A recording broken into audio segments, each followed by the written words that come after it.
What we Democrats are fighting for now is nothing short than the survival of our republic.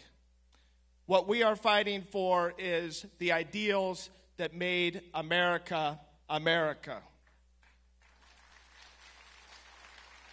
What we are fighting for is each other, our families, our children, our neighbors, and our cities.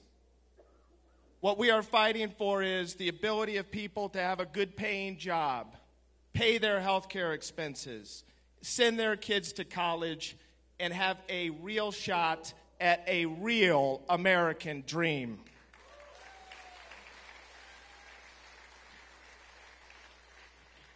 What we are fighting for is Roe versus Wade.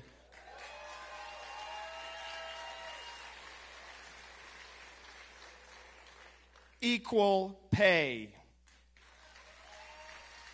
equality, women's rights, and gay rights. This is what we are fighting for.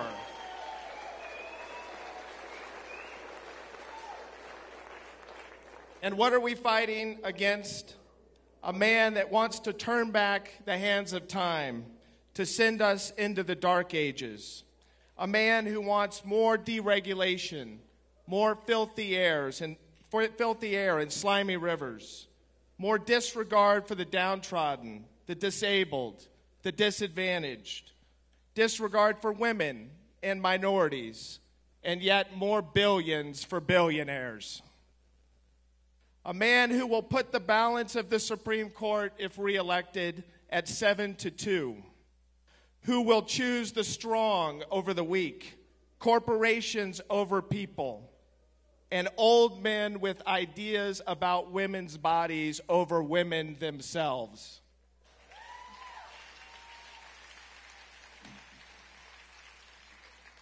Now, among us Democrats in this room tonight, nothing that I have said is very controversial.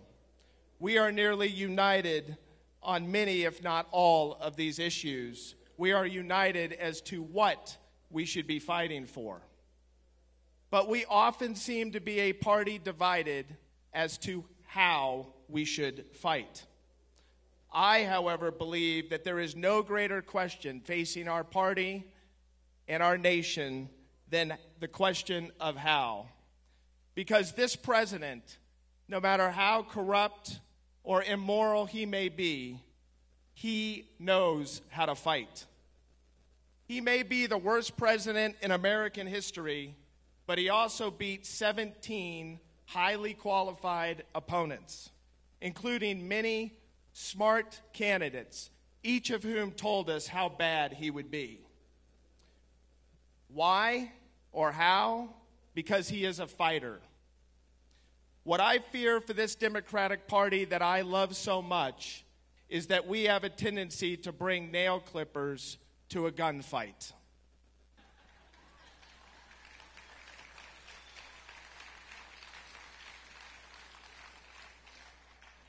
Tonight, however, I want to suggest a different course.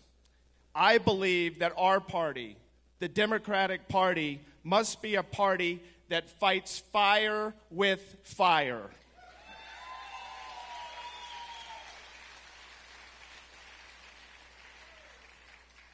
I believe that we can no longer be the party that turns the other cheek. We must be the party that marshals the power of law and government to strike back at those that strike our cheek and to bring those to justice.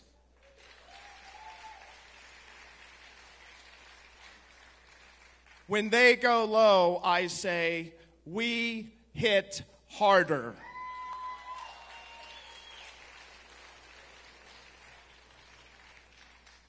Now, I know that some of you in this room may disagree with me. The answer to Donald Trump, you may say, is to do just the opposite of Donald Trump. Be noble, be kind, be classy. And I am all for each of those things. But tonight, with our country under an unprecedented assault by a con man who fights only for himself and degrades the vulnerable and the powerless and regular hardworking people day in and day out, I believe that we must honestly ask ourselves whether those that we fight for can afford our gentleness.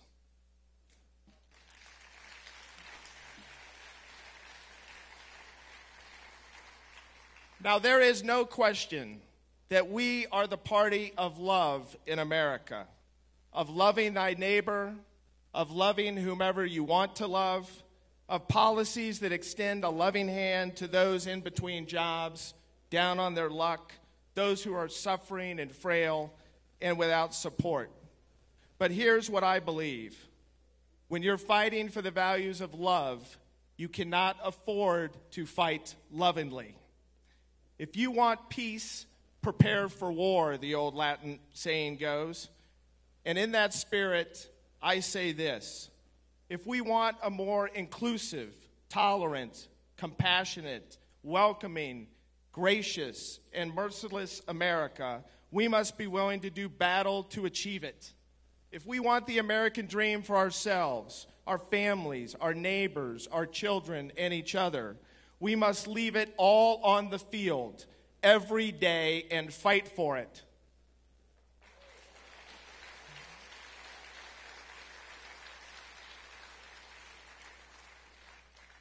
Here is what I believe the Democratic Party is. In the eternal battle of David versus Goliath, we are the party of Davids. We are the party of people who want to live their lives, chase their dreams, do their jobs, raise their children, leave the world a little better than they found it. And so often, they find themselves up against Goliaths. They find themselves up against employers who don't treat them right. They find themselves up against an economy rigged so all of the profits and the froth go to a chosen few. They find themselves up against a cruel immigration policy that seeks to throw out people who have spent their lives in the United States trying to build a better life for themselves and their children. They find themselves up against racism and sexism and bigotry. We are the party of Davids. Davids come in black and Davids come in white. Davids are Asian and Latino and Arab. Davids speak English and Davids speak Spanish.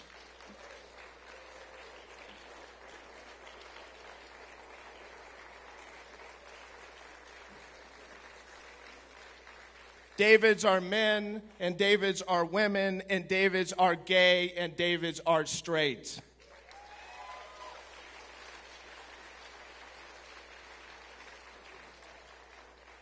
Davids are everyone who works a job that makes their hands or their feet hurt. There are many Davids in this great state of Iowa.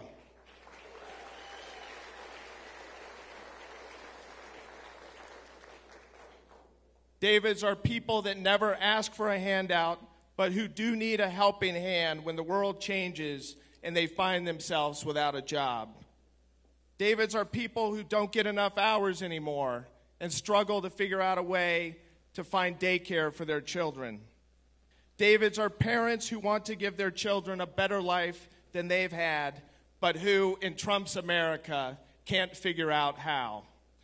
Yes, we are the party of Davids. And when you are the party of Davids, you cannot afford to show up without a slingshot.